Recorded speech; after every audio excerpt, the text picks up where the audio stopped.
Hey, welcome to Fathering Our Future, the podcast for dads. I'm Anthony Vandagriff, and I'm not the perfect dad, but every day I am trying to be better. Today I want to talk about our expectations of time, because I think that the majority of us in our culture today are almost pre-programmed to do everything in a hurry. Everything has to be rushed. We have so much to do, so little time to do it. We've got to stay in a rush. Even the word hustle, it's become such a mainstream word in our culture. You've got to hustle. You've got to push. You've got to go fast. You've got to work 2 or 3 jobs at the same time because that's the only way you're ever going to make progress and get things done. We just like things to be done fast. That's why microwaves are so wonderful. There's a Brian Regan sketch. If you don't know who he is, he's a fantastic comedian. Brian Regan, he's got an old sketch where he's talking about Pop-Tarts. And on the back of the box of Pop-Tarts, the instructions say that you can put them in the toaster for 30 seconds or you can put them in the microwave for 5. And he goes on this hilarious rant of who in the world is so busy that they don't have an extra 25 seconds to put their Pop-Tarts in the toaster and enjoy them because they're way better in the toaster than they are in the microwave. He's like, who wakes up and runs down, microwave right to the car, eats it as they go? Who does that? Who's that busy? Well, apparently a lot of us are, because we want what we want when we want it. We want to be best friends with instant gratification. We want to hustle. We want to rush. We want to get stuff done. We want to feel like we are making progress. We like to use good words to name our bad habits. Like we want to be efficient. Efficiency is not synonymous with expeditious.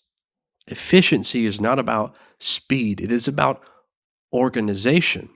And that's what we should be about. But instead, we find ourselves stuck in this addictive loop of rush. And it is addictive. And it is a loop. If you think about all the times that you rush, think about when you're trying to go to a party or an event and you're trying to get your family out of the door and you feel like you're running behind schedule and it's just, I need to get everyone in the car because we have to get there because we only have so many minutes to make this drive and there could be traffic and there could be this and there could be that and we might be late and that cannot happen because I'm not a late person. We go through this in our heads. Well, what happens when we're rushing? Our mind is set and focused on the end goal, and that is it. We want to get there in the right time. So we miss the details. So there's a good chance that as you've tried to rush to go somewhere that you've forgotten something that you were supposed to bring. Well, what happens? You either have to turn around and then you're really going to be late, but you had to get whatever it is you were getting. If you were supposed to bring something to this event, you either do that and you're really late and you're a disappointment.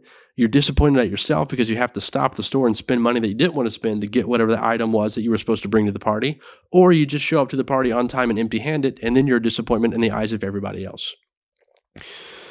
Pretty good alternatives, but that's what happens when we get stuck in the loop and we're bound by the addiction of rush. We forget the details, and we end up spending more time doing the same tasks that if we were just organized and a little calmer about, we'd get done. And we'd get it done in a good amount of time and we'd feel better about ourselves. But instead, we make more work for ourselves. And so we truly do end up having so much that we have to do with so little time to do it. And we just slap a good word on it. We call it efficiency. And it is not.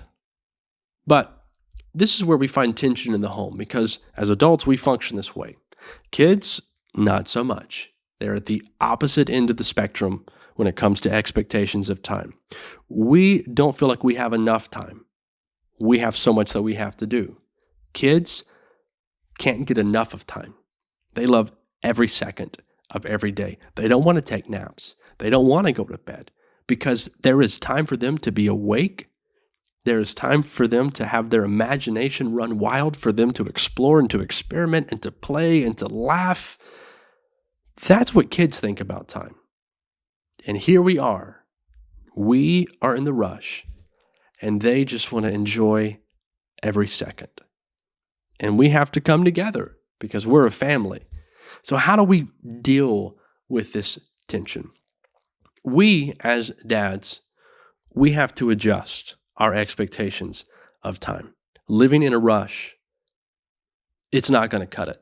We can't do that. One of the main reasons we cannot do that is I want you to think about all the times that you rush. When you rush, seldom, if ever, I'm not even sure that it's possible. When you're rushing, you are focused on the goal. It is whatever it takes to get this done in the appropriate amount of time. What you're not focused on are some of these good details of fathering, like love, compassion, joy. And so you are probably a little more frustrated when you're rushing. When you woke up late and you're trying to get everyone to school on time because you still have to make it to work and you've got a presentation that you have to give, there's a good chance that you're going to yell at your kids that morning. There's a good chance that you're going to lose your temper. There's a good chance that you're going to get aggravated and agitated and frustrated, and you're going to let it out on your kids because they're not moving fast enough, because they don't have the context that you have when it comes to time. They don't have the same expectations. They're happy to be awake and to see what they can do with the time that they have. You are trying to figure out how you fit all this stuff into the small amount of time that you have to do it. And so this creates tension. You can't have the same expectations about time, because if you continue this way, if you continue trying to live life so fast-paced, always in a rush, always in a hurry, you're going to rob your kids of the love and the compassion and the joy that you're supposed to be giving to them. So this is not acceptable. We can't continue this way. We have to change our expectations. I think about my kids. Let's start first with my daughter, JoJo. She's 2.5 almost. Time flies so much, but she is in this weird phase and has been for the last month. And early on, it was pretty aggravating. But now, tried to calm myself down, tried to change the way I think about this. When we get to the house and it's time to get out of the car, Bubba and Sissy get out fast. Daddy gets out fast. There's nothing to do in the car, but for JoJo, there's a lot to do in the car. Her brother and sister get out of their seats. That's new territory for her to explore. What toys did they leave behind? What snacks might be lying around? And here's the thing. You should be careful about what snacks are lying around with the car seat. I'm nearly positive that the underneath of a car seat might be the filthiest place on the planet. If you have strapped in car seats with young kids and you have never taken them out of the back seat, I pray for you, because the day that you have to swap that bad boy out, you're going to see this new species that developed on your seat in your vehicle, and it's going to freak you out. That's the nastiest place on the planet. I remember the first time I unlatched a car seat.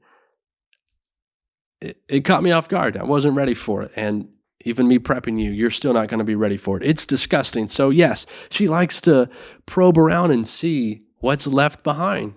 She likes to jump into the front and pretend like she's driving. She likes to explore the vehicle. And on average, it takes about 5 minutes for her to be satisfied with her quest inside the car and then to come out. And I feel like I don't always have 5 minutes for her to do that. I feel like I need to get inside and get stuff done.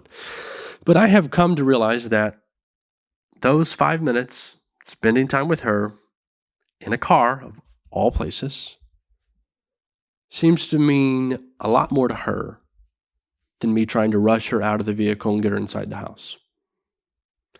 I spend that time with her. She finally comes in. She's happy. She's smiling. She's silly. On the times where I feel like I don't have the time and I pick her up and I take her into the house, she cries. She's sad. She screams. And that's not relaxing. That's not very conducive to a calm state of mind. When you have a baby screaming, when you buy a sound machine to help you go to sleep, you can have the well noises, you can have the ocean in the background. The third option is never screaming babies, because it is not very calming. And so what you do is you continue in this rush. The screaming in the background just makes the frustration a little bit easier to find. So I have found that when I adjust my expectations and I realize, I can take an extra 5 minutes and the world's not going to end. It's going to be okay. And it's probably going to mean I give my daughter a little more joy, a little more love, and a little more compassion. Kids just slow things down. And that's the way that it is. And we have to accept that as fathers. We have to adjust our expectations of time. Now, the remedy truly is efficiency, organization, developing some disciplines, adding some processes and routine to your life, chipping away at things every single day, little by little, and making big progress over time. Instead of trying to have this overnight sensation type progress, just do it little by little. And if we are disciplined over time and we develop this diligence in our life, you will be surprised a year from now when you look back and say, wow, I actually have done quite a bit.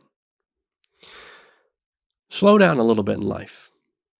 Adjust your expectations to accommodate your children. Now, you do have to teach them that they can't just lollygag the way that they want to all their lives.